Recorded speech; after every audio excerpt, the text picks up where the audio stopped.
first slide, the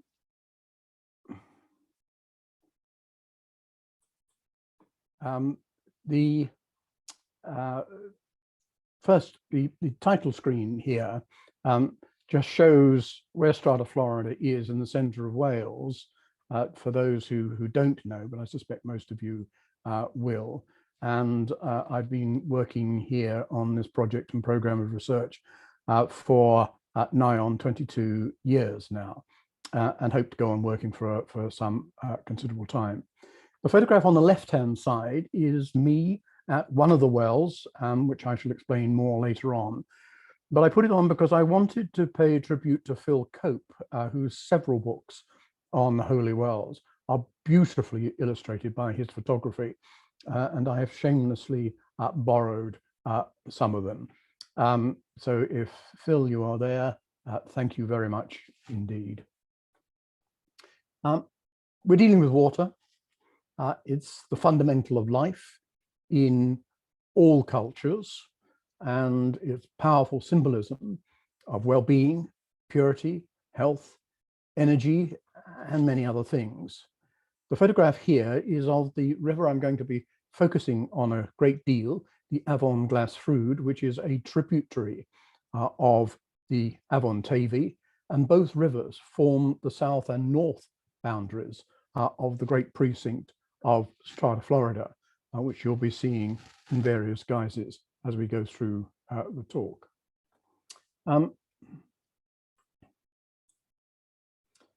Water has been and continues to be made sacred, and there is a universal human response to that. Sacred rivers, legendary lakes, quiet pools of black meres, springs and wells, and many of the associations in that sacredness are to do with health and healing, baptism and blessing, appeasement of the unseen forces of the world. There are things about moving water, springs, rivers, lakes, which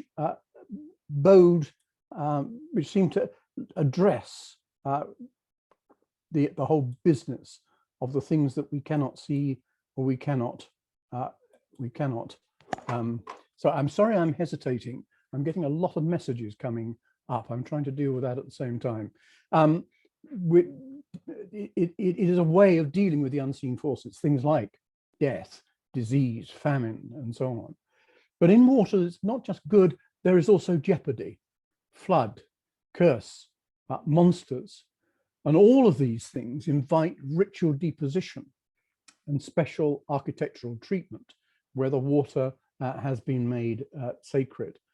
Looking at the images, just a little collection of images there on the screen. The top left-hand corner is the Witham shield thrown into the River Witham, actually quite close to one of the monasteries that we are studying as part of the research project. It's an Iron Age object. It's very, very famous now in the British Museum, but deposited to appease the gods. The next one down is, of course, the sacred river of all sacred rivers, the Ganges, and a huge human response to it and a need to be part of it. The next one, sorry, the one to the right of that is Lindo Man, man probably executed and thrown into a bog in Cheshire. Medieval manuscript, the next one, a depiction of the flood, a great story of God's wrath and the atonement of man through Noah. Then a holy well in the center of a monastery in Portugal, Podleb, and then of course the central mystery of Christianity, the baptism of Christ by St. John, again depicted in a medieval icon.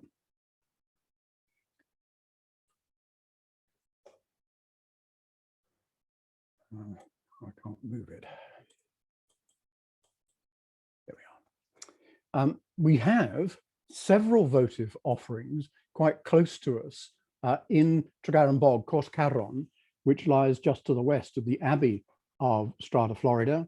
And this perhaps is the most strangest of them, recovered in the early years of the 20th century, recently restudied and looked at, and carbon dated.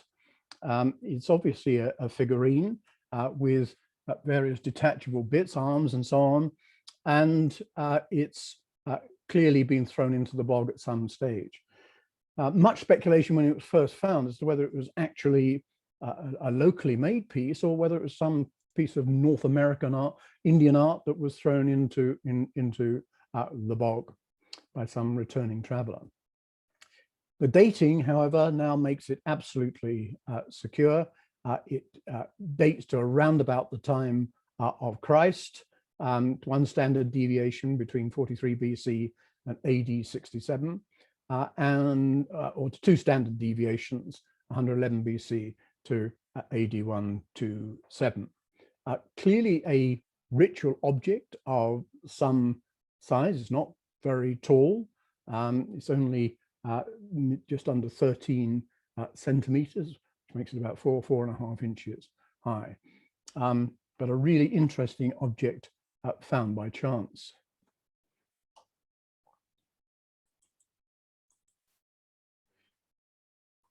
One of the things about wells, resurgences, is the business of the water coming out of darkness and into the light. Also, in some cases, a sense of depth and profundity that you can't see to the bottom of, and very often regarded as portals to the other, gateways to death, to hell, to the other world. And this sense of depth and darkness is one of the characteristics of the essentially human emotional response to wells. This is one I know well. This is Porthorogov and the Afon Machder in South Wales. And it's the resurgence of the river coming out of the darkness into the light again. I've actually caved in that well in my youth when I was fitter. Well, what are holy wells and how are they made visible? Well, they are selected sources and springs. That selection, I think, is an important first act somewhere along the line. And these sources and springs are the points at which the water emerges as a flow, as I've said, from an unseen and underground world. And as such, they are the point of interface with the metaphysical, with the forces which we cannot see. And there is an extraordinary and abiding interest in them. There's a massive literature, both academic and amateur. And as I found in doing some of the background research for this talk, a huge interest in the internet. I was staggered by the number of sites which are to be found around about this subject. Well, why this continuing engagement with our emotions? Well, it is about the otherness that I mentioned, about the forces. It's also a connection with a deep past, and one not found in the history books, a kind of alternative history, an alternative past. They are extraordinarily universal and thus will be local. Every community, every area has some kind of holy well. So they are physically close in the human experience. They can be turned to very quickly and very easily. Another source of fascination are the stories that accompany them, which range from the strictly Christian and liturgical to the fantastic and mythical. And these stories, and the telling of these stories, the narrations, may be in books, but often they're oral, transmitted from generation to generation, kept by well keepers. They have community value. They are cherished within the fabric of communities. Very many wells have been restored and kept lovingly by their communities. Often today, we're little heritage signs next to them, telling us what they are. On the other hand, also, there is a sense that many of them have become lost. And there is much, I think, in the literatures about the feelings of discovery and restoration, the bringing back to life of these lost wells, which have been submerged by vegetation or lost within urban sprawls. Another very important aspect, a powerful aspect of this connection to our emotions is the connection with healing.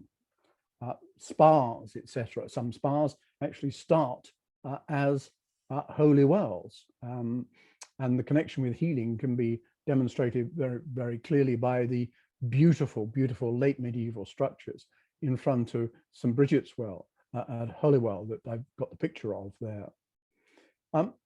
They are also extraordinarily spiritual places. People feel spiritual. They feel the emotion of communing with other things, with beings that cannot be seen. This connection I've talked about with the metaphysical. And another engagement is the sense of pilgrimage, the journeying towards and arrival at holy wells, metaphors in their own right of life and death. Now, as an archaeologist, I am bound to, in a sense, ask the first question: what is the date of holy wells? It is actually incredibly difficult to bring any empirical certainty to that question. We do have documentary sources, but they are by nature are late and fragmentary and filtered through Christian institutions. We begin to hear of them in medieval literatures. In the Mediterranean, there are earlier literatures than that, but certainly in our world, it's through Christian texts of one kind or another. Archaeology finds wells incredibly difficult. You can dig them, but they very frequently don't yield enough evidence to tell you when they began, particularly the point of origin of these things. You can get depositions, you can get coins, you can get other things in them, little curse tablets at Bath, for example, which will tell you something about the date. There is some evidence. The well of Coventina, for example, next to the Roman fort on Hadrian's Wall at Carabruff, produced late Iron Age material. At Bath, the famous Roman baths have been extensively excavated by Barry Cunliffe. And at Wells, the medieval wells there have yielded a great deal of evidence, which take us back into later prehistory.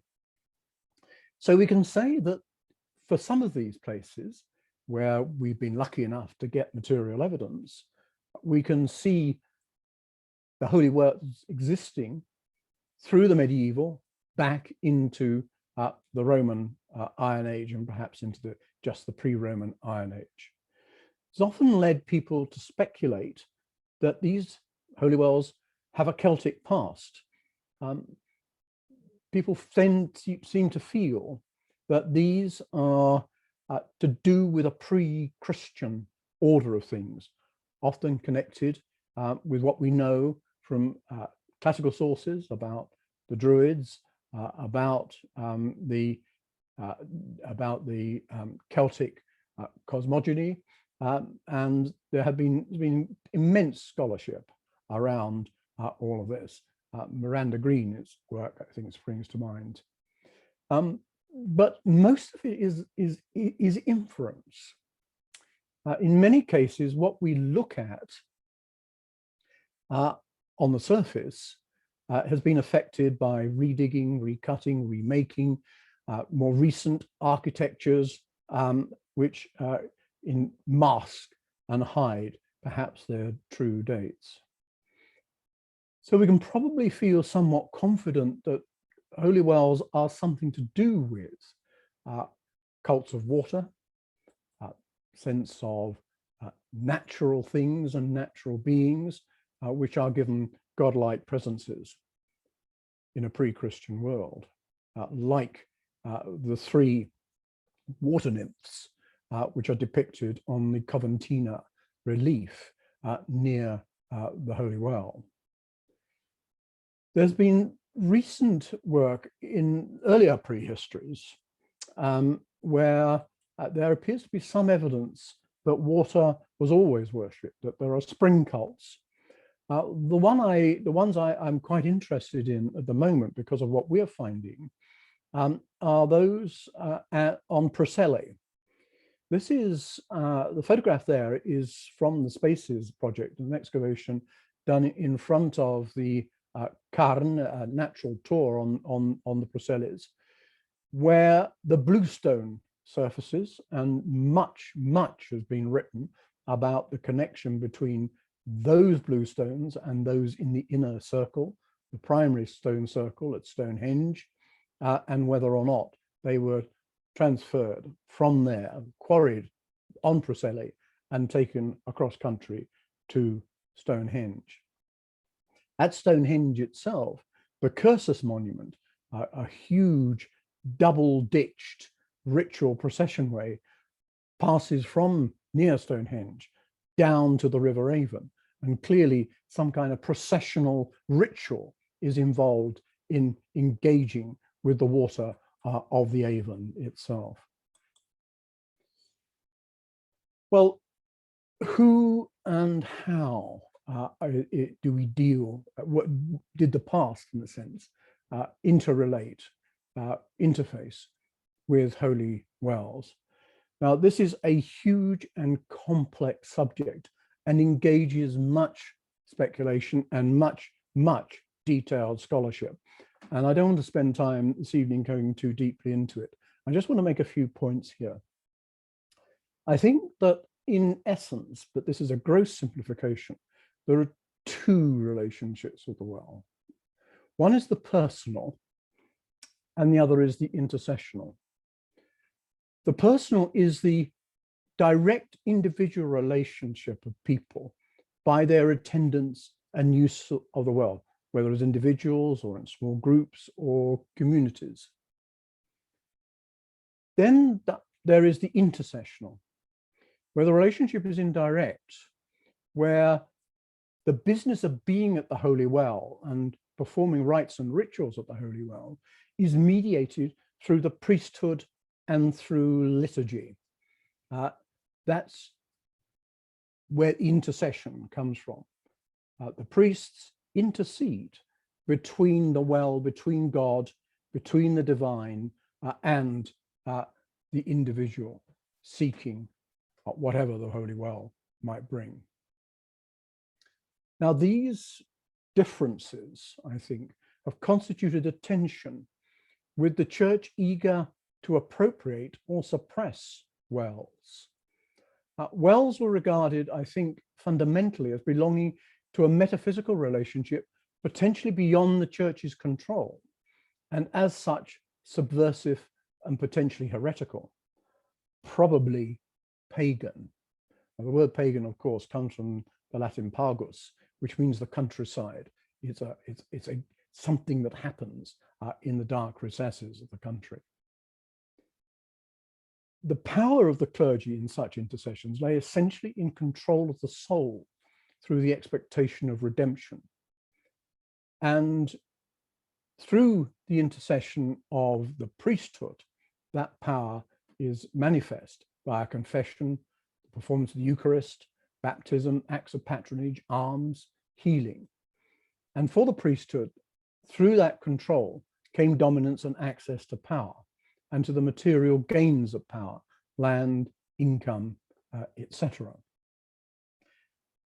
There is, I think, an underlying conflict between intercessional ideologies and those concepts which place more responsibility on the individual to live well and be ready for the life hereafter.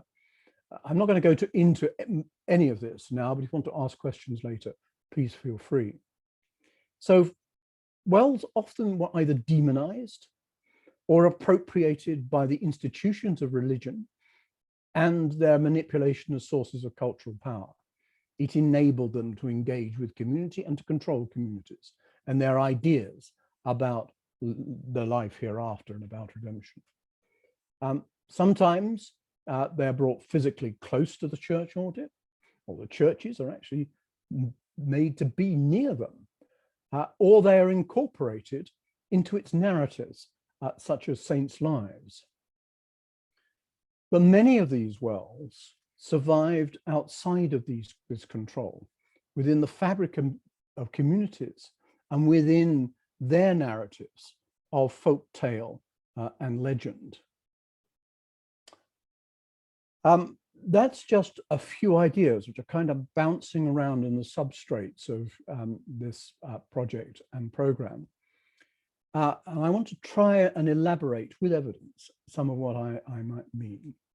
I want to show how the sacredness of landscape is created by constant iteration of place and its meaning, acts of repetition and continuity in which the holy wells are fundamentally engaged.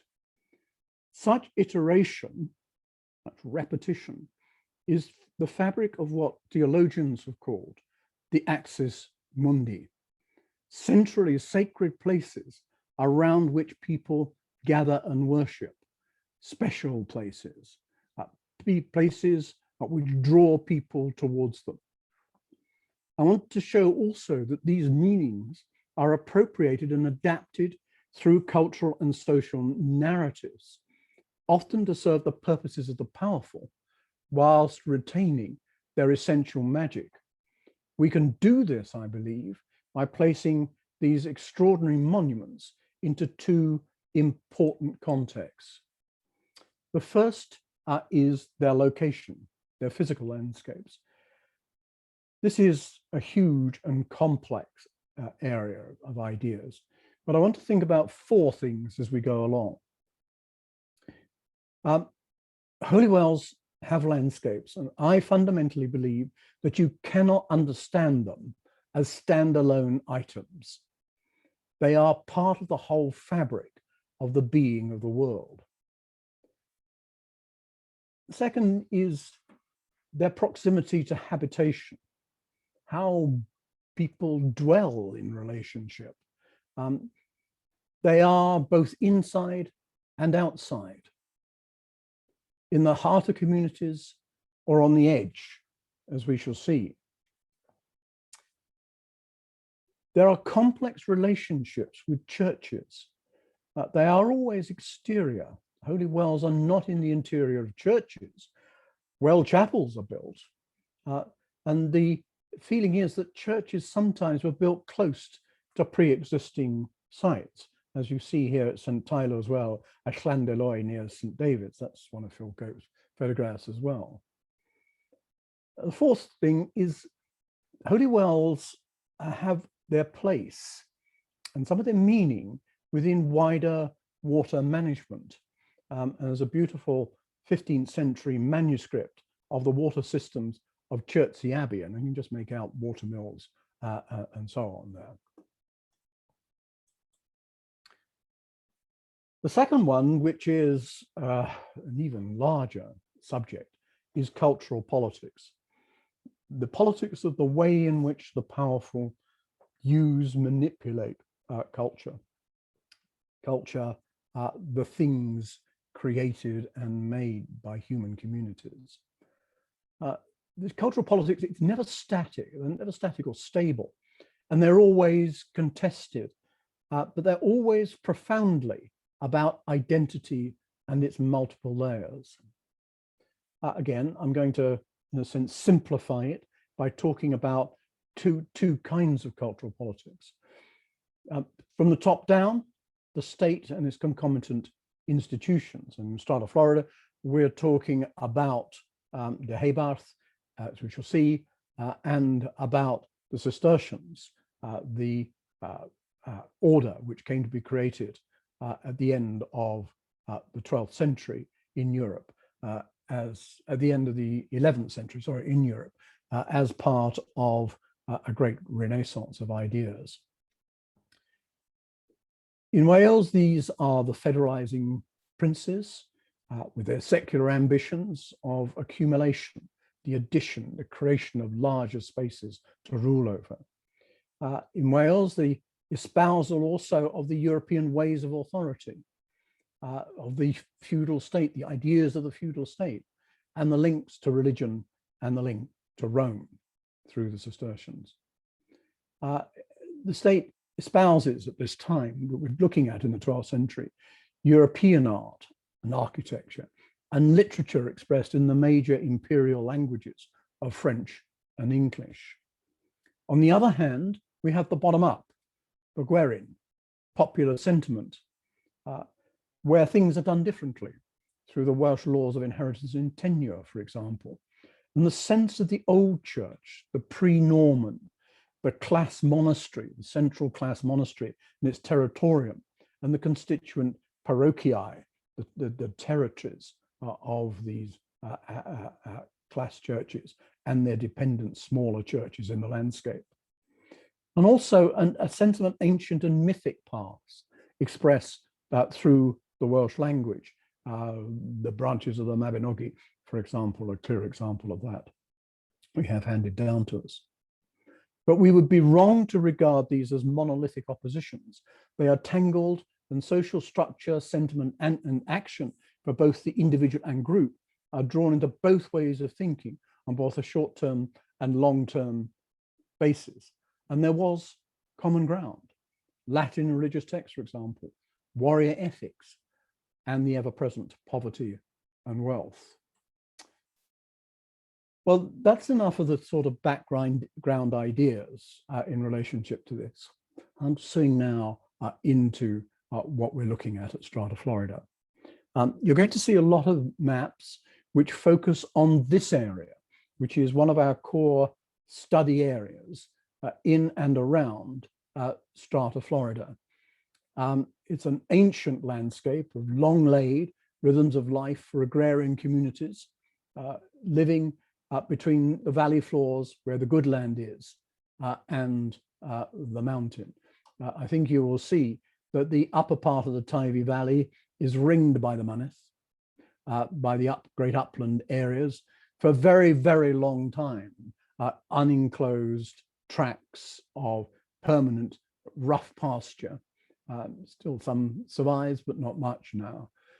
On the valley floor, along the course of the River Teivi, we have the enormous and very important bog of Tregaron, Cors Caron in here, and between the bog, between the wetlands and the mountain edge, which is set on this map at 700 feet, again for complex reasons that I'm not going to go into here, you'll find these blushing pink areas, which are the areas where you will still find the better farms, the ones, the more secure farms, even today.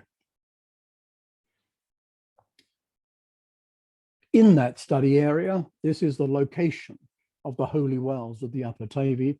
As far as we know so far, there is more to be discovered, I think. I want to break it into two groups, a scattered group, 1 to 6 there, which is a number of wells, which are scattered as individuals, or two in case of 2, a little cluster of 3 to be conceived as one.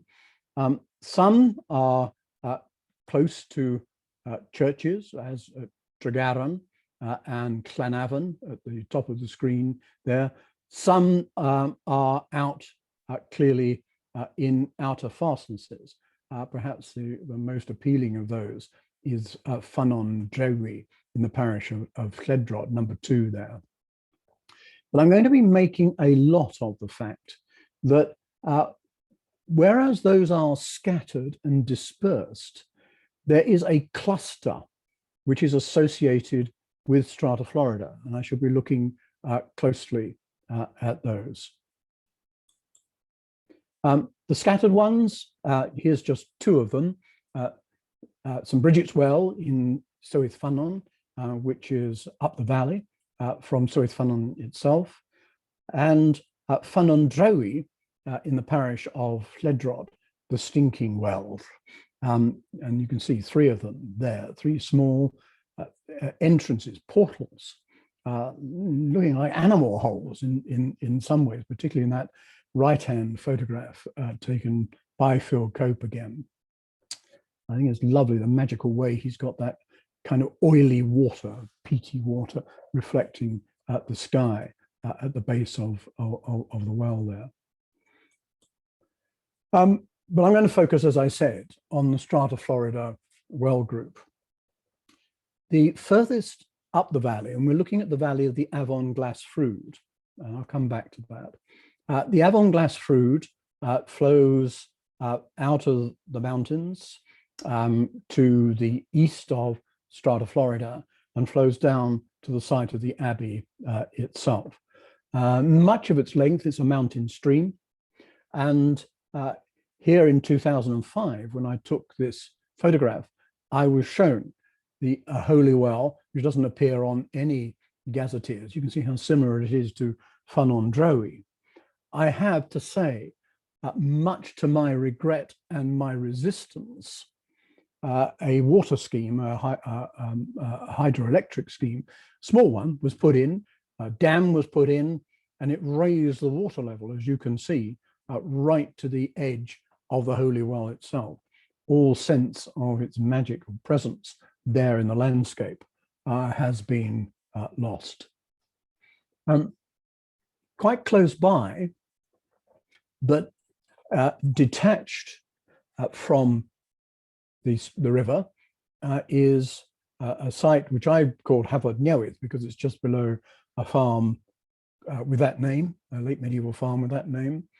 And you can see that it's quite an elaborate structure. It's a spring, and it has vertical stones, orthostats, slabs laid flat, and a cistern, a rectangular cistern made of vertical slabs.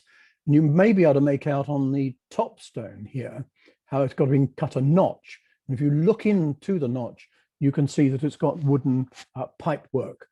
It's really quite an elaborate well.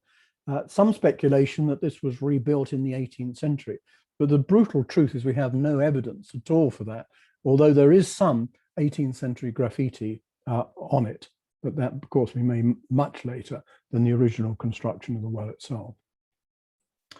Then a site which is not a holy well, but is closely associated with it, just above the Glas Ffrwd wells, and not far from the next one, the Pant of Edwin well, are 5 stones. They're small orthostats, which are surrounded by forestry, modern forestry, although I have to say that the Forestry Commission have created this clearing so that they are preserved, all credit to them. The pattern of the stones layout I put in the bottom right-hand corner there. So it forms, these 5 stones form a cross, and each stone is marked with a cross.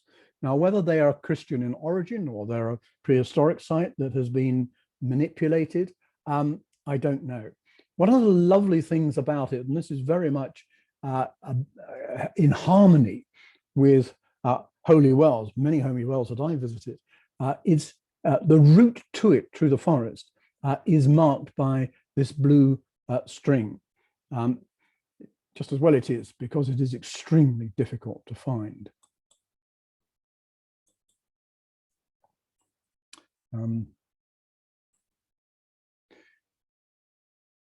sorry, hang on a minute. To go back, yes. The next one down the valley is a Pant of Edwin, and it comes from a spring. I cannot find my photograph. I took it so many years ago. I have to go back and retake that photograph.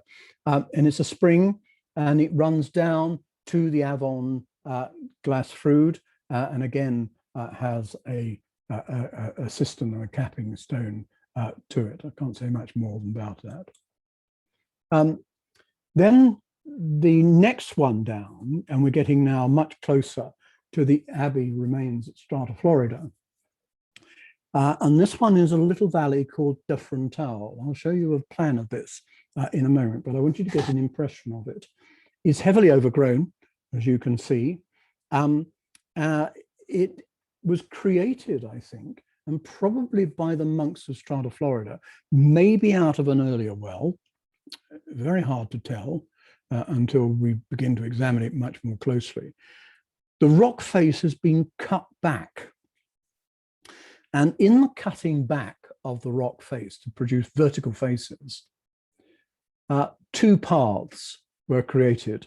One that you can see on the right-hand side quite clearly, leading down to the stones which mask the front of the well itself, and coming down from the top here, where in fact the ancient roadway exists.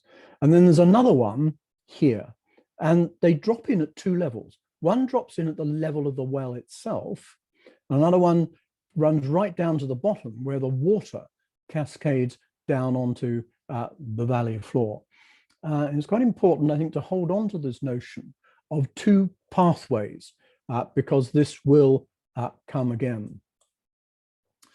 Behind those stones that you can see there, which have been put there by people to protect the well, I don't know who, behind the stones, you move them to one side, you can see the cistern. And the cistern overflows with water when there's enough water around and falls in a waterfall. It is the water coming out of the living rock and is clearly intended to be biblical, and hence I think the sculpting of the rock back to make this happen, because probably that spring originally just was a seepage spring at the base of the slope of the river cliff here. Now this is the map, and I want to apologize for how elaborate it is. Let's deal with the holy well itself in here. I described the well and showed you it in the face of the rock. You can see that the rock has been cut back all the way up the valley to about this point in here. So it's a completely manipulated area. The paths down to the holy well, the two which I have talked about already, and one which drops right down to the edge of a pool, which was created to collect the water from the holy well as it came out of the cistern. The water feeds then down the river, down by the side of the river, controlled down by the side of the river. The river itself was also dammed in the Middle Ages to create a head reservoir here. And this head reservoir and this reservoir, this little pond here, fed water into a much larger retaining pond, all held back by an embankment in here, and then finally down to another pond in this area here. Then the water was delivered by leats running here, passing into the precinct of the abbey, close to or indeed under the south gate to the inner precinct of the abbey, and then on down to the abbey itself.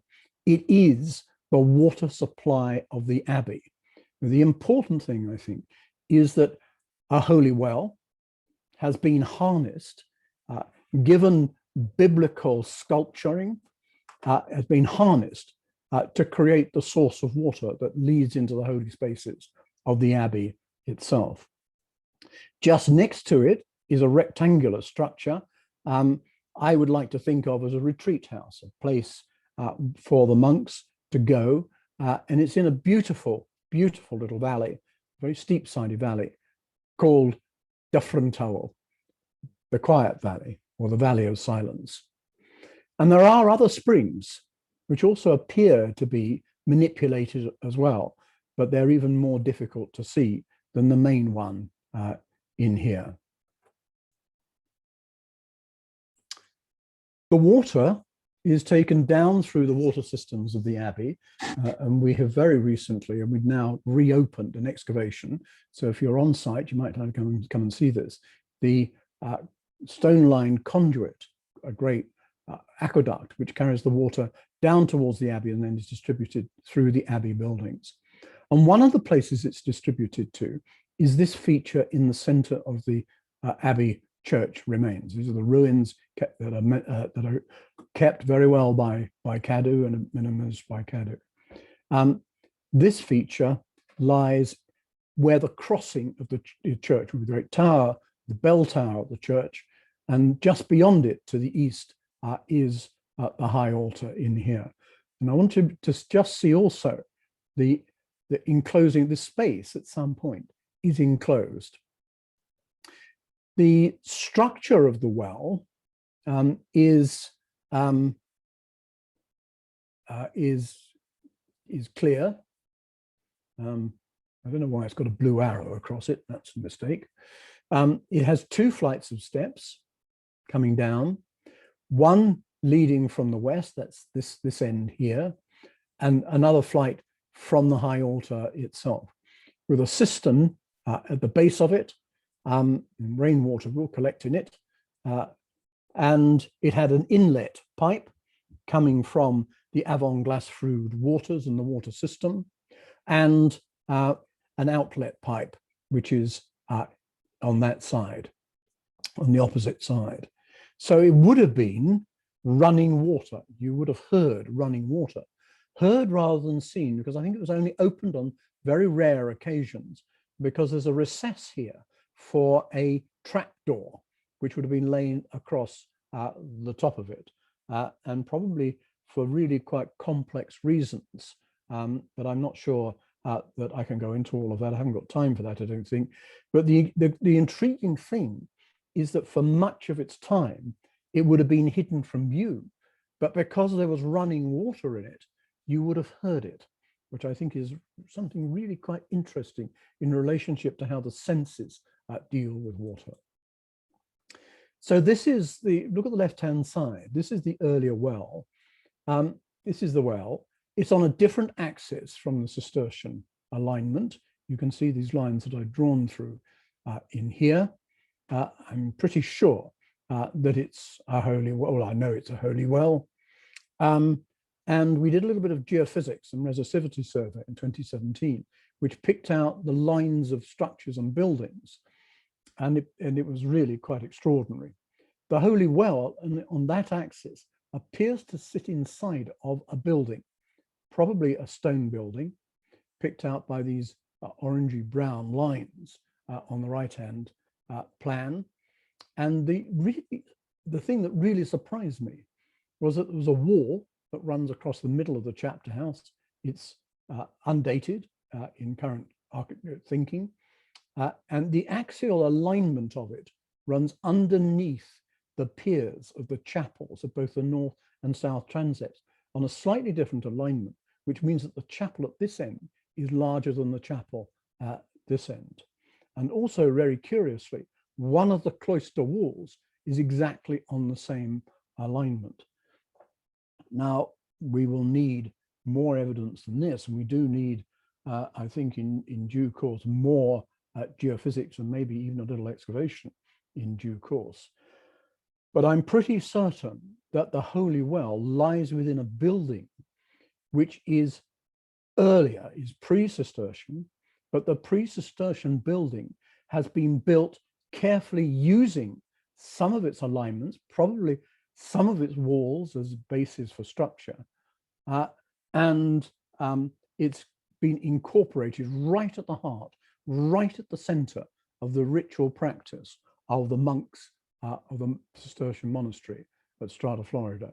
It really is extraordinary, and I started putting these ideas forward a few years ago, much to the skepticism of my colleagues from all over Europe.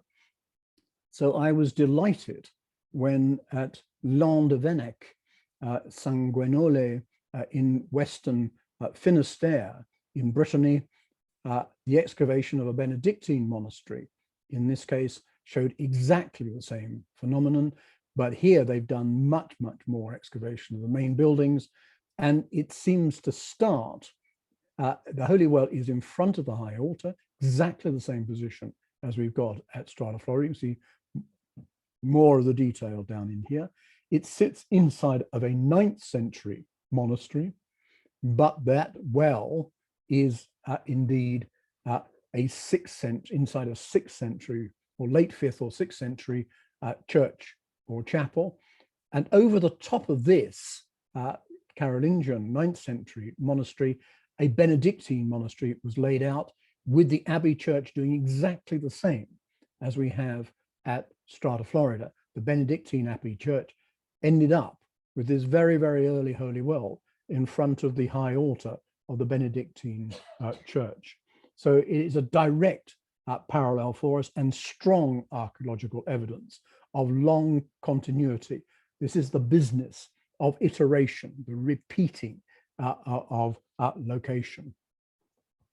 The west door, I think, and the entrance to it signals something of that deeper past through the use of these symbols on its west front, symbols that you can find in the great Celtic manuscripts of the 7th, 8th centuries, things like St. Tylo's Gospel, for example, and also on the artwork like the Witham Shield that I showed you much earlier. It appears that the Cistercian Abbey, with its holy well at the center, carefully designed, brought forward from a deeper past, that the church is built over the edge and side of the south side of an earlier cemetery. And in that cemetery, it's 9th century crossing size slab, lifted in the 19th century, and I think must originally have laid flat outside the east end of the chapel. I've only circumstantial evidence for this at the moment because the report of the finding wasn't put in any scientific kind of way, but a skeleton beneath it. In such a position, we may be looking at the shrine of an early saint, but that may be going too far. That's building supposition on supposition. Now, that's the physical context. I want also to say a little bit about the political context, but I don't want to go into too much detail. That map you can see there, which I am constructing for a book I'm writing at the moment, is way too complex. I want to try and get into, just briefly, the mind of the Lord Priest of Deheubarth, who made a grant of land to Strata Florida in 1184. It was first found in 1164, and it's refounded. The site is moved to a new location, the one it's on at the moment. And he does all of this at the height of his powers. His father and his brothers with him have been expanding the ancient princedom of Deheubarth in West Central and West Wales in here. And by political accommodation with Henry II, becoming his justiciar, he extended his direct authority into central Wales, here in Melieneth, around the area of Abercwm here, and down into the valleys of South Wales and North Glamorgan. But he was also clearly attacking into the central parts of Wales and down into the southwest towards St. David's, and clearly wished to have a power base, a kingdom, a princedom, which was much larger than he had at that time in 1184. He was the heart of his powers then, closely allied with Welsh princedoms of the north in Gwynedd and Powys, and resisting the ever-encroaching pressures from the English state and from the marcher lords. One thing I just want to focus on in terms of this political context is something about the nature of the old church, the pre-Norman, pre-Cistercian church. What we know of it, and again, cannot go into much detail, it seemed to have been centrally organized in monasteries with sometimes with bishoprics, abbots as bishops, and places like Llandailo, Llanbadarnfawr over here, Llanggyrig, Ffynnon St. Harmons over here. This is a little cluster. This map, William Rees's map, published just after the Second World War, is a depiction of that. We know a great deal more now, and I could put more recent maps on the screen, but this will do the business. Sorry, I've gone on too fast here. On the right-hand side is the essence of the nature of the reorganization of that Celtic church, the earlier church by the Anglo-Normans, the creation of 4 dioceses, the splitting up of Wales into, four sees in St David's, Llandaff, St Asaph and Bangor, and the dividing up of Wales into dioceses, of which the largest territorially, but not in human terms probably, was St David's in here, who at this time was rapidly becoming the national saint. This reorganization, I think, left the Lord Rhys and David and the re-establishment of his power base here in the West, as I showed you earlier, with his justiciarships in the south and north here, and his increasing attacks on occasional appropriation of marcher lordships down in the southwest, left him without a major church for this growing power. Llanbadarn had been suppressed, as St Tylo had in the reorganization, and all these other minor churches reduced to parish churches. So I think what the Lord Rhys is doing with the Cistercians is establishing at Strata Florida a major church which lies outside of diocesan control. Cistercians reported directly to the popes in Rome. And it's very noticeable how the Cistercians were the favored monasteries, monastic order of the Welsh princes. In terms of what the Lord Rhys does in giving his grant, I hope you can make out the footprint of the grants of lands in two forms, one directly by Lord Rhys himself, and the other in these yellower colors, the lands given by his sons at almost exactly the same time. It is a huge area of land in the center of Wales. There are other bits and pieces as well, like Aberarth over here, for example. And I'm really very, very intrigued by why he should give this enormous space, much of which is mountain, the rough pastures that I was talking about in the central block of it in there. There seems to be little rhyme or reason for this. And so our study area, our larger study area for this is this area we need to understand this scale, to try and understand what is going on. He also, the Lord Rhys with the Cistercians, creates an abbey. We now know its full limits. It's about 120 acres of precincts, as you can see in the top left-hand corner. And I think it is built onto, designed out of, an earlier monastery, at the heart of which was the Holy Well and the cemetery that we've already talked about and looked at. And it lies between the Afon Teifi to the north and the Afon Glasfrwd to the south, with that complex of holy wells that we've seen down in here.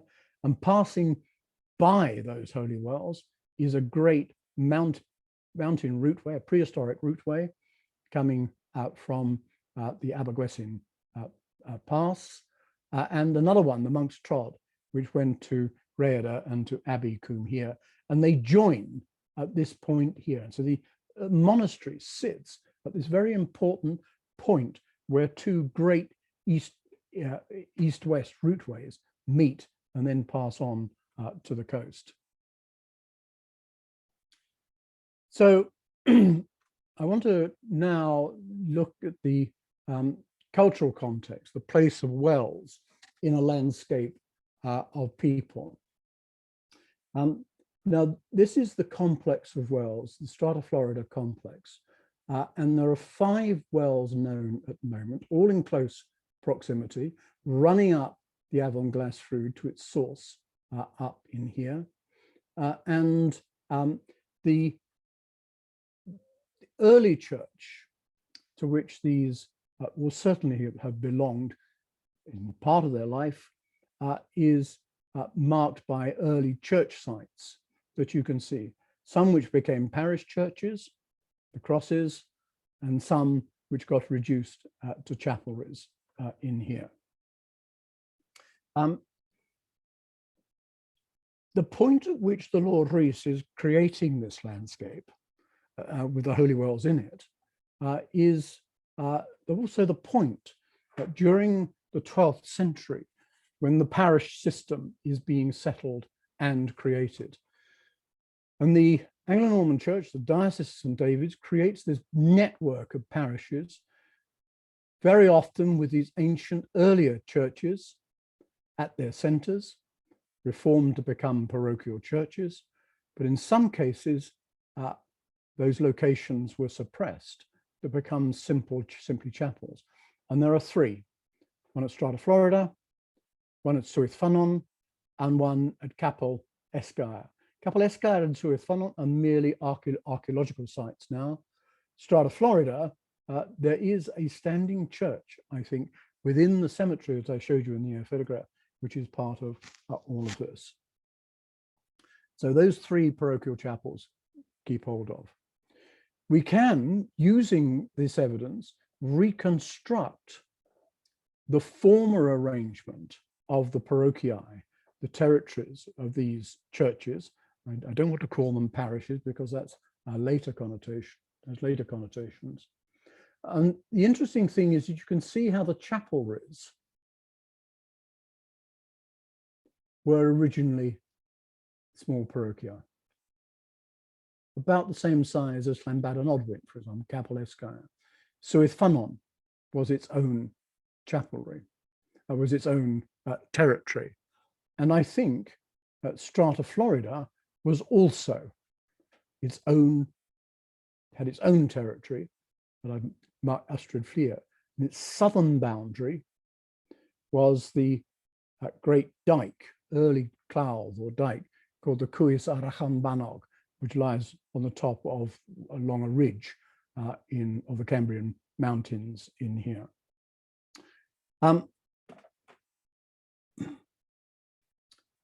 The land grant, just going back to the land grant for a moment, you can see that huge land grant sitting in the middle of Wales.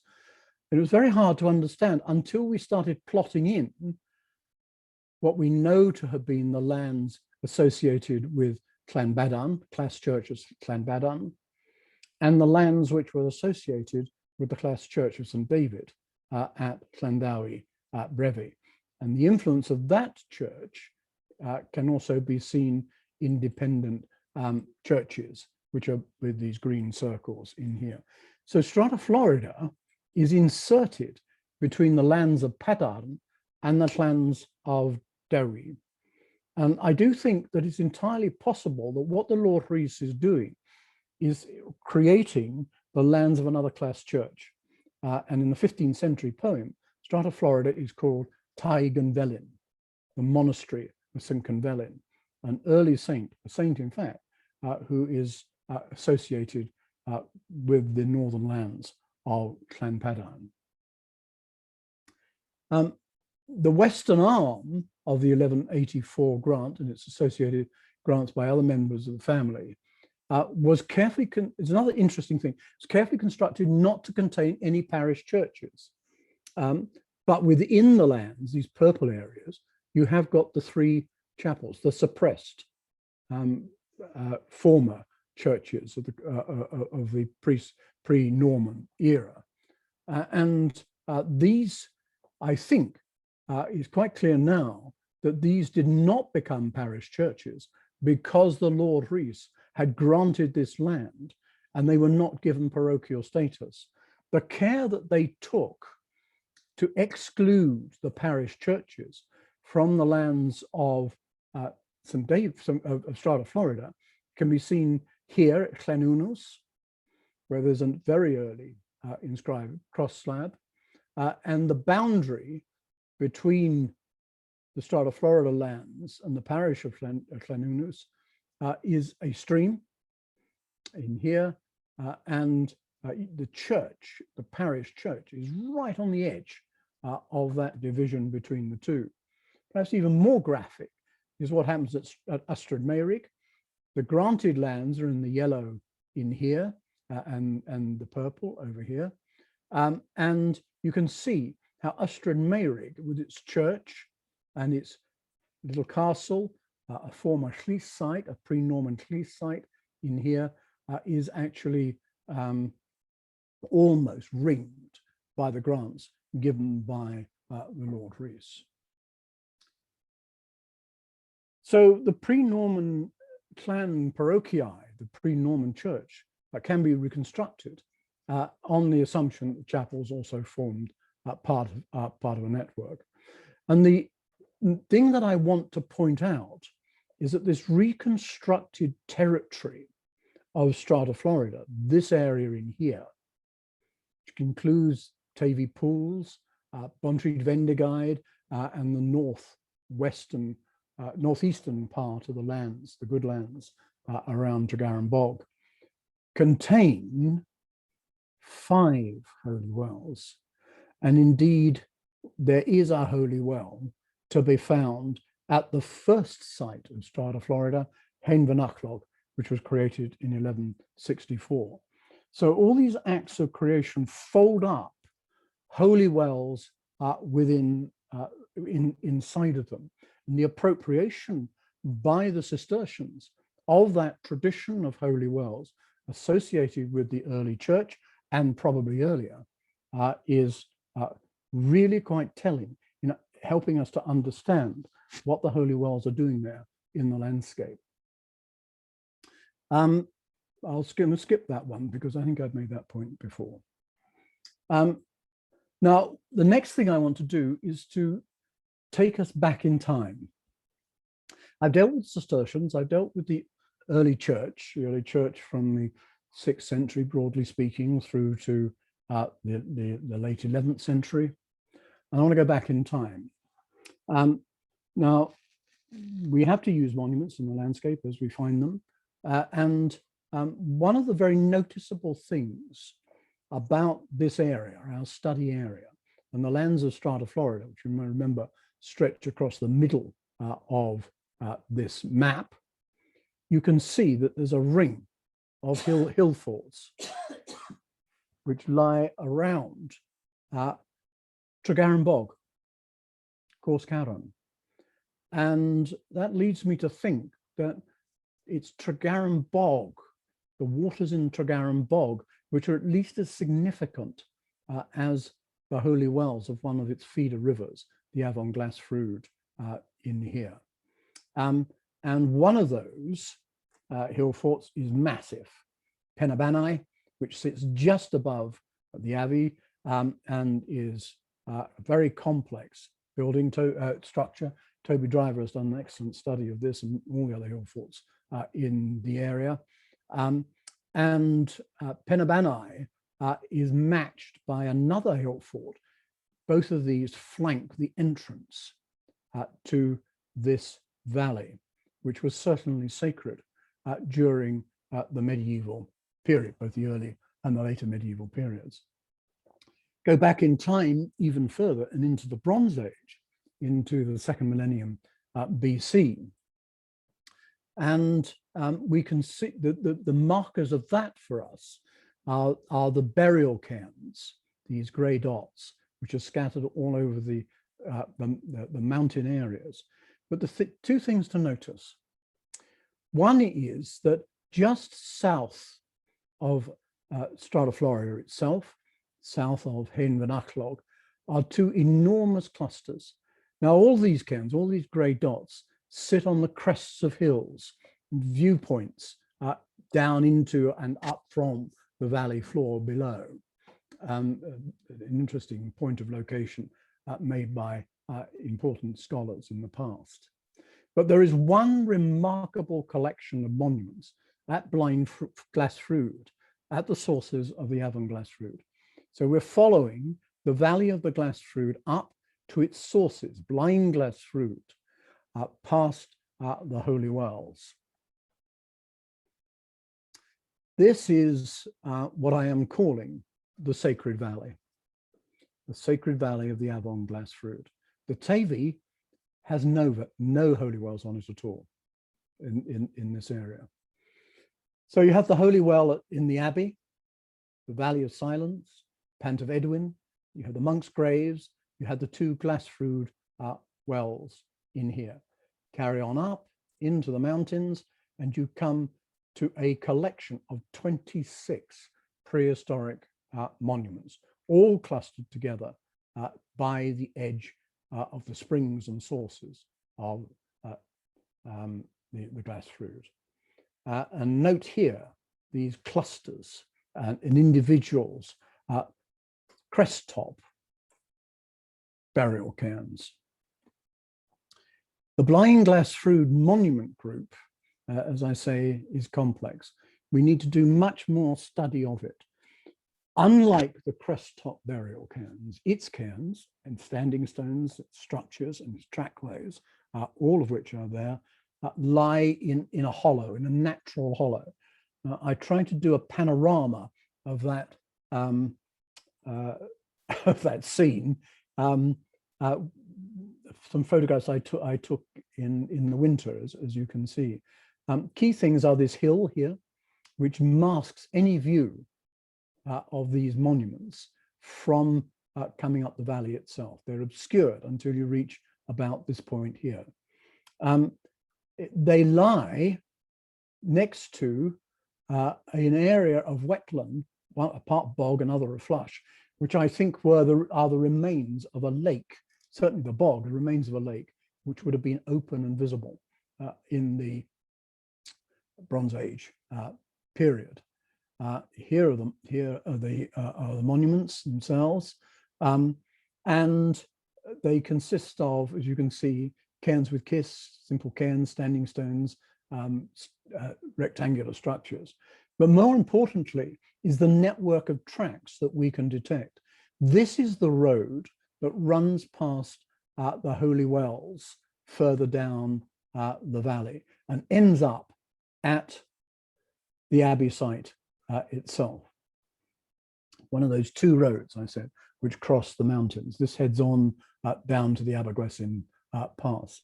Coming off that road are tracks, little hollow ways you can detect quite easily in the ground, coming down to springs and sources, sometimes weaving their way between cairns, but all connected to this long distance routeway or trackway. We've done some photogrammetry of this. Julian Ravest has done this. We've yet to analyze all of this, but there's clearly at the center of this cluster of cairns. Here's the former lake in here, I think, and on a prominent position, on a little low rise in the bottom of this hollow, you can see, make out from the photogrammetry, this low ridge running through it. On the top of that is this central cairn with its great open kist. And only in passing will I say that the size and dimension and construction of that kist with vertical stones is exactly the same as you see in several of the Holy Wells, including the one inside the church itself. Another thing that fascinates us, here is the ancient road coming down the side of the site on the right-hand side here. It's perched above all of this. You can look down onto this monument cluster, but in between the monument group and the road is this wall of stone. It's natural rock, which is twisted in the Cambrian mountains vertically and upwards. And like a tor, those stones, vertical stones, look like huge rows of standing stones, particularly this little group in here. And they remind me very much of the Carn Maini tors on Preseli. There's a lot of connection, I think, with all of this. Now, I've talked about people in all this. Now, this is a very, very complicated map, and it would probably take me half an hour at least to explain all of it. But some of this will now be familiar. These monuments that appear on the upland, the Holy Wells, the early church sites in amongst it all. From the Charter of 1184, by which Lord Rees gave the lands, we can plot out the farms, the individual farms, and they were called loci excellentiores, the more excellent places. And I think it's because they sit on this good land I talked about before, that lies between the bog and the Mynydd, which rings the whole of this upper area. And I have a feeling, we can't demonstrate it here, but we can further down the valley, that these are based on prehistoric farm sites and locations and just continued through time. These are the dwellings of the community of the Wells of Strata Florida. But also, I wanted to just make reference to the whole business of the long distance routes. These routes, this is the ancient trackway that goes past the Blasfrwd complex in here. These long distance route plays that extend from England, come out of England and meet up at various locations. A junction here, there's another one here at a place called Castell Flemish and Iron Age Hill Fort. And then the roads pass out onto the coast or meet the westerly north-south routeways like this. This, of course, is San Helen, the Roman route that runs north. Strata Florida is not an official site of pilgrimage, but by popular tradition, has always been felt to be a pilgrim center and location. And I suspect that that reason for pilgrimage might have some association with this.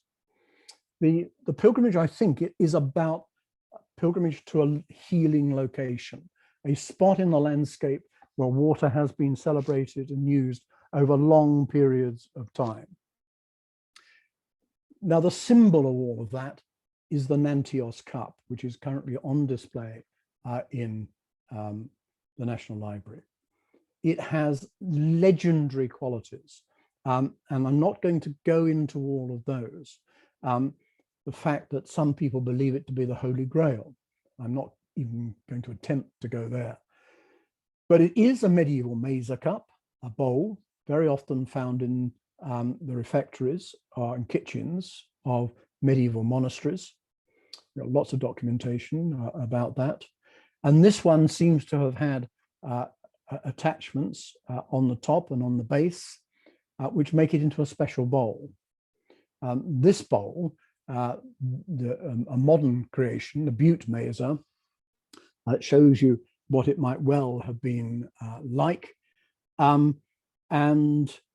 These special mazers or chalices, we know from monastic accounts from monasteries throughout Europe, particularly I think of Durham and York, that these cups were kept very especially to be part of the rituals on given days throughout the holy year and holy days, some for Corpus Christi and some for other holidays.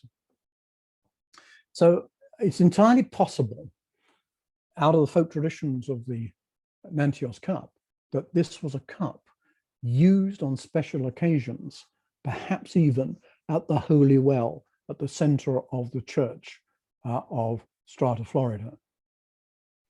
And I think all of this is very complicated understanding of how the Holy Wells sit at the center of a deeply, deeply ancient landscape and culture. And at Strata Florida, it is noted, it is worth saying here, but part of the project of Strata Florida, I think, is manuscript production of texts in the Welsh language. And I simply show this one. It's a favorite of mine, a page from the Ffynnon manuscripts, which we know was produced at Strata Florida. And this poem here, a poem of David ap Gwilym, the famous David ap Gwilym, who may be buried at Strata Florida beneath a yew tree in the churchyard. But this is actually in the hand of David himself. So to finish, I hope what I've done in this, and it's been a lot to take on, so well done those of you sticking with us who have. I just want to say this at the end. Holy wells are more than just about the presence of the divine and portals to emotion and the metaphysical. They have complex contexts, some of which, with careful study, can be reconstructed.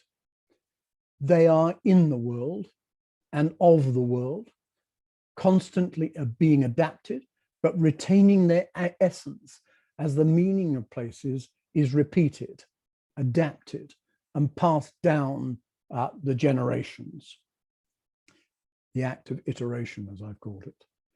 They can signal individual acts of humanity, and they can also function as the indicators of specially sacred places, which act as spiritual centers, axes mundi, over great tracts of time.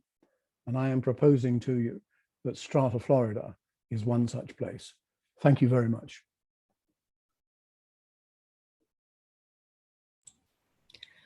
Diolch yn fawr iawn, David. Thank you very much, David. That was a very rich talk, full of information for us. And I can see we've got a couple of questions coming up. So let's have a look what we've got. Can we be sure, Andrew Green asks, can we be sure that the Glassfrwd wells were holy wells, or were they just wells?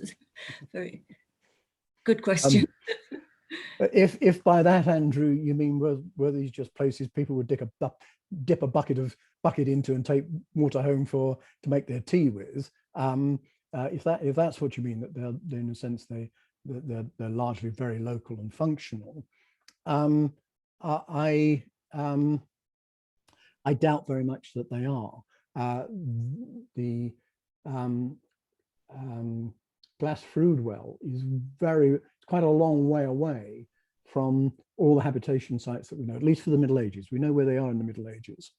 And those habitation sites have their own springs and wells, which are not marked in the same kind of way with architectures. Dyffryn Towel is down an incredibly steep slope, and again, a long way from other buildings. The nearest building, in fact, is Pantyfedwyn, which has its own spring in its own well, which happens to be a holy well as well, we believe. So I think if people came to take water away from them, they were taken away as holy water. Some of the wells, like the Pantyfedwyn well, for example, which is called Ffynnon Gysegredig, are wells for the curing of eye diseases. We know many wells throughout Wales had these special characteristics for the healing of very specific things. So I think they are holy. I think they are about health and well-being.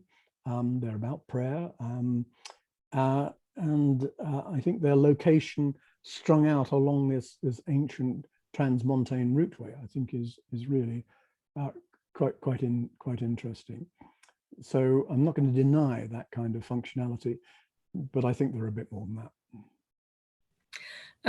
Thank you, David. Martin is asking, do you think that the current ritual practice at Dyffryn Towel is a continuation of 17th to 19th century practice or a reinvention?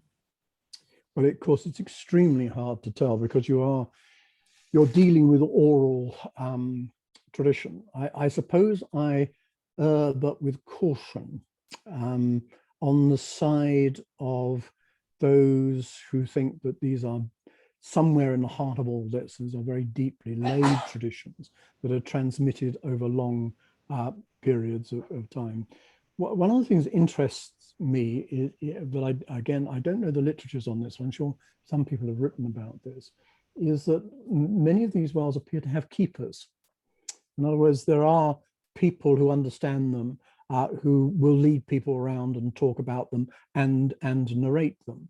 Now, these oral traditions, this use of oral tradition for transmission over long periods of time is extremely well known to ethnographers and anthropologists the world over. The designation of specific people to learn specific parts of the tribal or cultural narrative is extremely well known. And of course, in Wales, we do have that tradition. And in Ireland and other places as well, I know of these.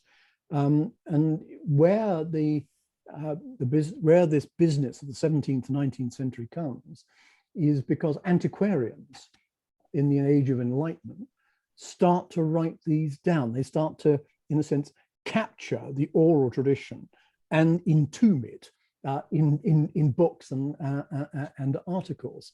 And that act of entombment is in a sense a curious one. And in some instances, very, very clearly takes away the tradition of the oral narration out of the hands of the community and passes it to experts. And I'm sad to say that I belong to that long tradition of experts, the antiquarians, who maybe rob the vitality out of the oral tradition. But I hope by looking at the archaeology, we can begin to reconstruct some of those that oral tradition. So yes, rituals are created. Sometimes they are made up, but often made up in the spirit of what people believed or were told about them. Very, very recently, I was with Aled Lewis at the east end of the church for a small blessing to set on his way Richard Parry, who was doing a long distance project called the Landscapes of Faith within Wales. And the liturgy that we used was one created by a very good friend of mine, Father O'Malley, Brendan O'Malley, who has written a whole book of Celtic liturgy about for use at Wells. Now, it's too easy, I think, because you know that happens, to dismiss that in a sense as invention, as fake, as unreal. But I think it's really just simply the modern way of reiterating the past, this business of iteration of how it is you keep making places sacred, which is, I think, a hugely long distance project. Sorry, long answer there. It's fascinating. Just to finish with now, Zoe has got two questions. Yeah. The first of which is, when is your book out, please? And the second is, I'm not absolutely clear about this question. Zoe's asking, was the water blessed before, during, or after, or at all? Yes. Well, that goes back to that incredibly complicated issue I was making about intercession. Okay, if you think of the well in the church at Strata, Florida, we have a set of steps coming down from the east, from the high altar, where the priests would be, where the priest monks would be, and then at the west end you have a set of steps coming down there. And I think that was to allow the water to be collected, perhaps in a mazer cup, like the Nantios cup, and blessed by the church, so that this holy water was made holy again, but in the name of the Christian faith. So any thought that this might be a pagan tradition or pagan water was done away with. So I think water was one of the ways in which the church appropriates the spiritual meanings, the ancient spiritual meanings of holy wells, is to bless it. Another way to do it is to give the wells, associate wells with saints and the actions of saints, which are then inscribed in saints' lives. There are all sorts of ways in which they do it. I think the whole process of blessing is I think it's just a kind of an addition. It's an appropriation of water that is already believed to be holy, already believed is intrinsically blessed as it comes out of the ground. And that's where the individual going to a well to take the water, to use the water in whatever ways they wish, or simply just to be there and draw in the feelings and the emotions of the place. I think these two things can happen and do happen, and there are different motivations for this. And I think the the intrinsic holiness of the water, I think, is about the individual and the community who feel that and own the holy well, whereas the church appropriates it and wishes to transform it within the fabric of its rituals to its own ends. I can't resist one. This has to be the last question, but Sally is asking, there are many sacred wells along the Tavy. Does this mean the Tavy is a sacred river? Well, no, I don't think so. Not in the sense that I'm talking about, not in terms of that technical term I use on Axis Mundi. Holy wells are everywhere. I think I tried to say that just in the small study area that we've looked at. I think if you were to look at the holy wells along the Tavy, they don't cluster in the same way as they do the Strata. What is remarkable, it's a bit like the Bronze Age monument site at Blind Glass Fru. It is an extraordinary, an exceptional cluster. And I think the wells at Strata Florida are an exceptional cluster. And although I've not done the work on this, I'm sure there are people who will be able to tell you that the holy wells stretching down the Tavy Valley can be found in a vast array, but largely dispersed locations. One of the things of the area we were looking at, I was showing the other holy wells, the non-Strata Florida holy wells. You could see how there was one in a parish. So I would look along the Tavy at the distribution of parishes, try to reconstruct the ancient parishes as we've done at Strata Florida. And I think you might then begin to get an answer. But for people who live there, aren't all rivers sacred? We should not be polluting them, that's for sure.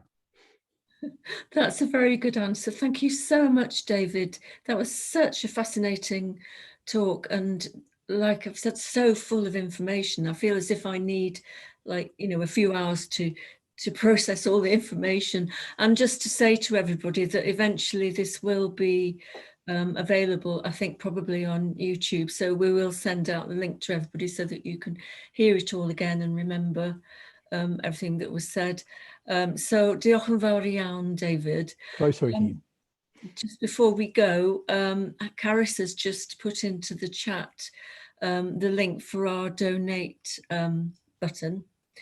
We do give all our talks and events for free at the moment, but we are doing a campaign at the moment to raise funding to renovate the grandfather clock at Mynachloc. That's our special drive at the moment. So if you would like to reward us all by contributing to that fund, the link is in the chat, and you will also find it on the Strata Florida Facebook page. So diolch yn fawr iawn I bawb. We'll finish the meeting now, and thank you very much to everybody who came. Bye-bye. Good night.